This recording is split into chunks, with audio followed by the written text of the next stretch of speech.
Hey Rebel Rouser, I'm Alan Voivod and this is Star Wars 7x7, your daily dose of Star Wars joy, and thank you so much for joining me for it. So we are in full spoiler territory, so just there's your warning right there. We are talking about Survivors, which is the third part of the Tales from the Occlusion Zone serialized story taking place in Star Wars Insider magazine. This particular installment is in issue 224 of Insider, and it is part of phase 3 of the High Republic storytelling, and I think we're still in wave 1, technically speaking. And this story that Lydia Kang is writing and is being serialized in Star Wars Insider, it's different from the way that they did it with the phase 1 and phase 2 stories, where there were two-part trade-off stories in phase 1, and then phase 2 had, I think it was 7 installments overall. A couple of them were two-parters, a couple of them were single-parters, but they were all contained stories. This one is telling like one longer story in bits and pieces. It features Joss and Pika Adren, who are now captains in the Republic Defense Forces.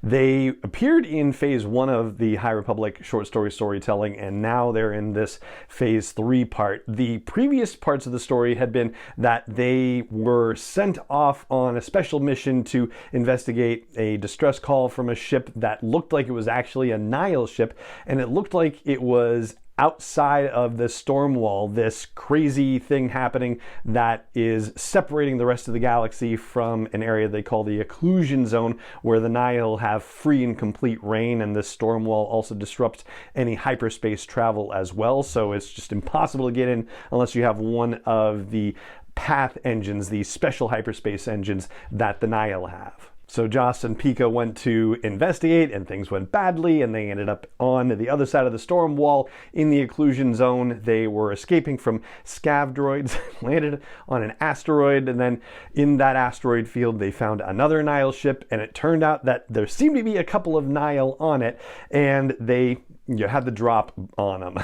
Basically. So that was where we had left off in the previous stories. Now here in Survivors, Joss and Pika are actually able to get the drop on these two apparent Nihil, and it turns out that they're not actually Nihil. They are also New Republic Defense Forces, or New Republic, listen to me, just Republic Defense Forces, who were disguising themselves as Nihil because they didn't know who was coming on the ship, and they just needed to protect themselves. There's a Lieutenant Visma Tarko and a Corporal Elping Sue, and Tarko is actually like a real hard case. It turns out that she has connections to very prominent high-ups on Arcanis, or Arcania.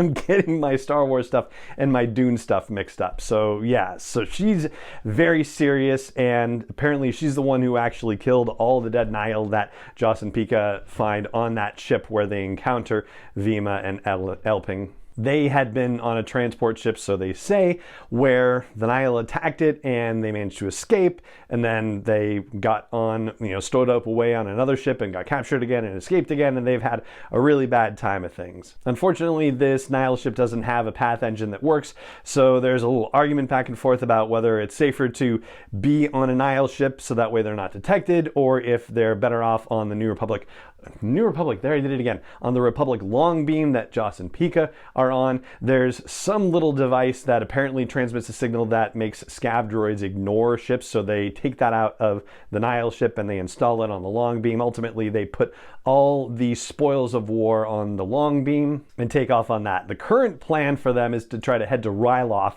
which is about a month away at sublight. Like, they don't have working hyperdrive on the long beam either, so this is a problem, and now there are 4 people to eat for instead of 2, so the rations, that thing. And just as they are underway, they are scanning radio frequencies and whatnot, and they hear a garbled transmission from what seems to be or purports to be a Nihil prison ship, where the skeleton crew is succumbing to something. We don't necessarily know what, and there seems to be only one prisoner alive left, and that prisoner may be a Republic prisoner and may have had something to do with the Starlight Beacon station. They're torn about whether to check it out or not. Whatever the crew is succumbing to could be very dangerous, but if this prison transport has a path engine that works, then they might be able to hijack it and get out through the storm wall. And also considering the fact that the crew is succumbing to something, then maybe it's going to be easier to overtake the crew that remains. Meanwhile, I just got a note from the corrections department saying that it's Arrakis in Dune, not Arcanus, so I was getting my Dune stuff mixed up too. Anyway, so there's a vote between the 4 members of the Republic Defense Forces here to decide whether they're going to go for that prison transport or not. They make arguments, Joss and Pika do, that turn Visma's opinion around. She was definitely not at all for it, and Elping is basically voting however she does because Elping is out of his depth. He's an ecologist. This is definitely not the kind of thing that he signed on for. And it's probably worth flagging that Joss and Pika are a couple, and Joss, the husband, Pika, the wife, Pika is pregnant, and yet she says that she wants to go on this mission to see what's up with the prison transport, but Joss decides that he's voting against it, even though he was initially coming up with scenarios where, yeah, we could pull this off, like we have breathers and we have other protective equipment, we can do it. But the ending of the story is that he is going to vote against it. Well, he's outvoted 3-1 because everybody else wants to do it, but the cliffhanger of the story is like him saying, no, I can't vote for this, which is surprising. So yeah, that's basically how the story ends. So it is, in this particular case, kind of an in-between story because yes, they resolve the little bit of a cliffhanger from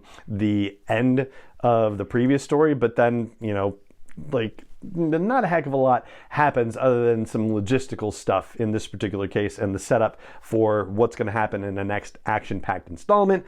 But, otherwise, it was interesting to be sure. And that's what I've got for you on this episode of the podcast, to look at Survivors, which is the 3rd part of the Tales from the Exclusion Zone series of short stories that is in Star Wars Insider magazine for Phase 3 of the High Republic Mega Ginormous Publishing Initiative, and that is going to do it for this episode of the podcast. If you enjoy the show, there are a couple of things that you can do to help more people find the show. One of them is leaving a rating or review on your favorite app if you haven't done that already. Another is liking or subscribing or following or joining, whatever the app calls it. That helps too. And so does just telling other people. Tell your friends, share links and all that fun stuff. It really does help more people find the daily dose of Star Wars joy I'm working to deliver to you, and have been every day since July of 2014. We're coming up on the 10th anniversary of the show, and you can join dozens of other fine folks who are helping to support the creation and production of this daily dose of Star Wars joy. All you got to do is go to patreon.com/SW7X7. That's SW, the number 7, the letter X, and the number 7